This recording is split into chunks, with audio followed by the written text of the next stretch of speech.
শুভ দুপুর বন্ধুরা, সবার কি অবস্থা? আর আমার অবস্থা এই যে সাজিয়ে গুছিয়ে নিয়ে একদম ডাইনিং টেবিলে বসে পড়েছি খাওয়া দাওয়ার জন্য। চলো এবার ঝটপট করে সবাইকে এক এক করে থালাতে ভাত বেড়ে দিই, এরপর নিজেও খাবো, ছেলেকেও খাওয়াবো, অনেকটা সময় লেগে যায়। চলো আজকের মেনুতে কি কি রয়েছে তার আগে একটু আগে একটা ভিডিওতে দিয়েছি, দেখে নিও। যদি ভালো লাগে তো ভিডিওটা তোমাদের অবশ্যই কমেন্ট করে জানিও। আগের একটা ভিডিওতে আমি শুধুমাত্র রান্নার ভিডিও দেখিয়েছি, তোমরা ওই ব্লগটা দেখে অবশ্যই কমেন্ট করে জানিও তোমাদের কেমন লাগলো। আর এখন এই যে সেই রান্নাগুলি নিয়ে এখন টেস্ট করতে বসে পড়েছি বরমশাই আর ছেলেকে নিয়ে। ছেলে ঠিক আমার মতোই না বাটা মাছ খেতে শিখে গেছে, ভীষণই পছন্দ করে এই বাটা মাছ খেতে।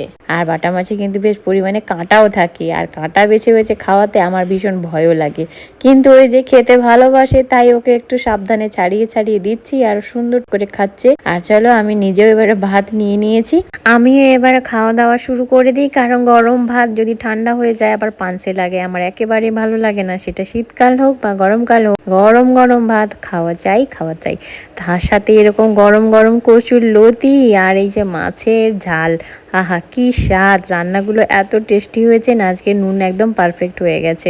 আমি এবারে বেশ পারফেক্ট রাঁধুনি হতে মনে হয় পেরেছি। যাই হোক একটু মজা করে নিলাম তোমাদের সাথে। আহা কি স্বাদ! চিংড়ি মাছগুলোর এত টেস্ট। আমার বরমশাই কিন্তু চিংড়ি মাছগুলো বেশ ভালোই এনেছে, মাছ বাজারটা কিন্তু আমার বরমশাই ভালোই করে বলতে হয়। এর আগে আর একটা ভিডিওতেও বলেছিলাম আমার বরমশাই কিন্তু খুব সুন্দর মাছ বাজার করে, ইভেন সবজি বাজারও খুব সুন্দর করে। যাই হোক বরমশাইয়ের পাশে বসে বসে বলছে খুব সুন্দর হয়েছে রান্নাগুলো, বেশ ভালোই করেছো আজকে। আজকে নুন টুন একদম ঠিক হয়েছে, অন্যদিন না নুন নয় কম হয়ে যায় নয় খুব বেশি হয়ে যায়। তো যাই আজকে নুন একদম পারফেক্ট হয়েছে, এটা ভেবে ভালো লাগছে। বরমশাই প্রশংসা করেছে, বেশ খুশি হয়ে গেছি। আর রাঁধার পরে বাড়ির লোকজনকে খাইয়ে যদি একটু প্রশংসা পাওয়া যায় তাহলে কিন্তু রান্না করার ইচ্ছেটা আরো বেশি বেড়ে যায়। কাল থেকেই মনে হয় যেন আরো সুন্দর সুন্দর রান্না করে আমার বাড়ির পরিবারের মানুষজনকে খুশি করি।